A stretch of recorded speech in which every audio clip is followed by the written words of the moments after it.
여러분, 개혁주의라는 말 들어보셨나요? 교회가 스스로를 개혁주의라고 부를 때 이게 도대체 무슨 뜻일까요? 오늘 바로 그 질문의 핵심으로 한번 들어가 보겠습니다. 가만히 보면 교회 종류가 정말 많잖아요. 왜 이렇게 다양한 교회가 있을까? 한 번쯤 궁금하지 않으셨나요? 이 질문이요, 오늘 우리가 개혁주의를 이해하는데 아주 중요한 실마리가 될 겁니다. 우리가 쓰는 말에 사투리나 억양이 있는 것처럼 신앙에도 일종의 억양이 생겨난다고 생각하면 쉬워요. 오늘은 그 중에서도 개혁주의라는 아주 독특한 억양에 대해 깊이 알아볼 건데요.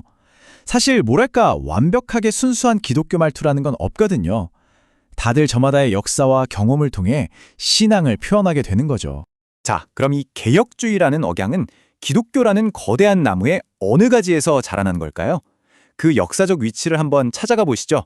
이 타임라인을 보시면 기독교 역사가 한눈에 쫙 들어오죠. 처음엔 하나의 교회였는데 11세기에 동방과 서방으로 크게 나뉘고, 그리고 마침내 16세기 바로 종교개혁 때 우리가 아는 여러 교파들이 생겨납니다. 루터교, 성공회, 그리고 오늘 우리가 이야기할 개혁주의 전통도 바로 이때 중요한 흐름으로 등장하게 된 거예요. 여기서 정말 흥미로운 점이 있는데요. 개혁주의는 우리가 흔히 생각하는 진보냐, 보수냐 이런 단순한 잣대로는 빡 잘라 말하기가 어렵다는 거예요.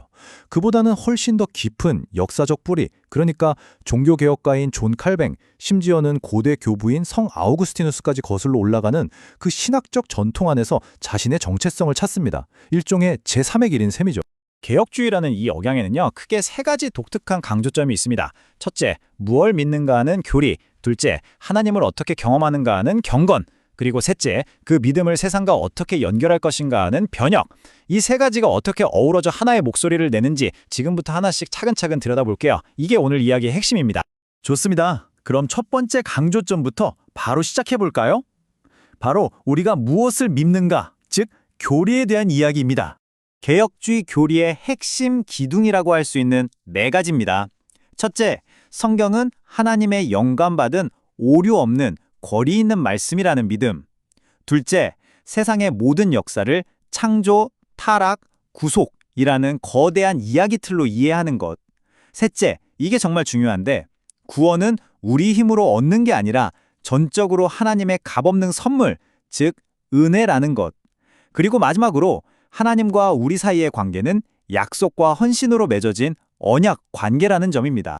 에베소서에 나오는 이 구절이 바로 개혁주의 신앙의 심장이라고 할 수 있는 은혜가 뭔지 정말 잘 보여주죠.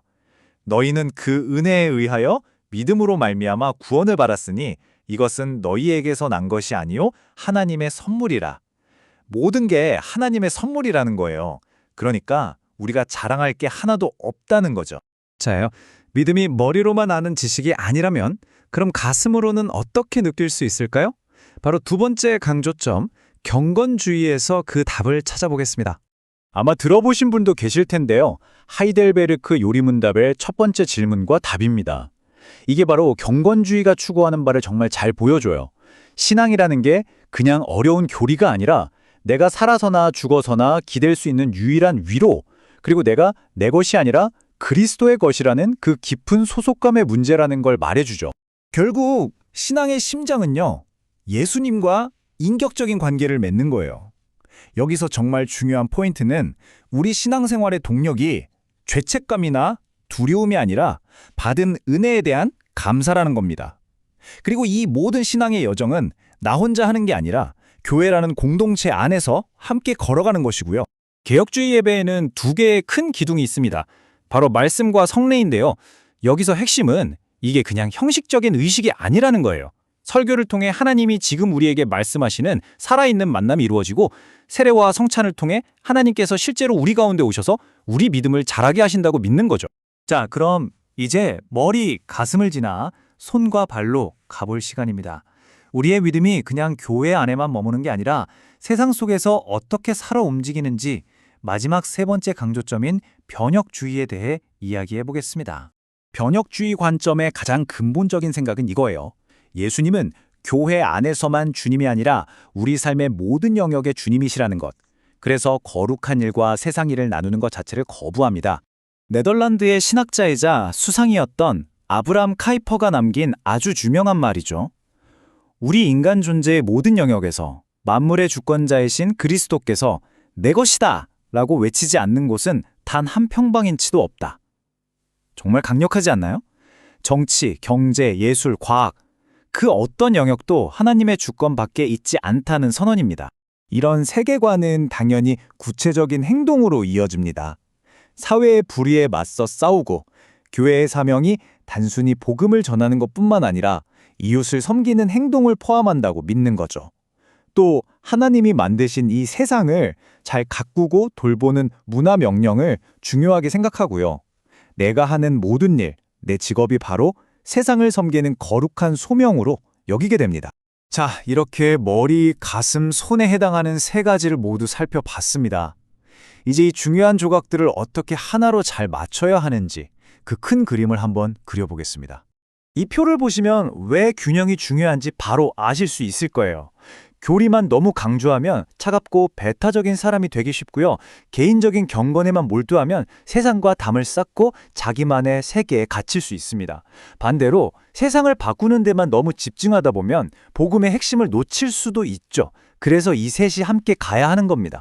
그래서 결론은 이겁니다. 정말 건강하고 균형 잡힌 개혁신앙은 이 세 가지를 모두 끌어안는 거예요. 우리가 무엇을 믿는지, 즉 머리, 하나님을 어떻게 뜨겁게 경험하는지, 즉 가슴, 그리고 그 믿음으로 세상을 어떻게 살아내고 변화시키는지, 즉 손과 발. 이 세 가지가 하나로 통합되는 거죠. 오늘 처음 시작했던 억양 비유로 다시 돌아와 볼까요? 우리가 오늘 개혁주의라는 하나의 독특한 억양을 깊이 들여다봤는데요.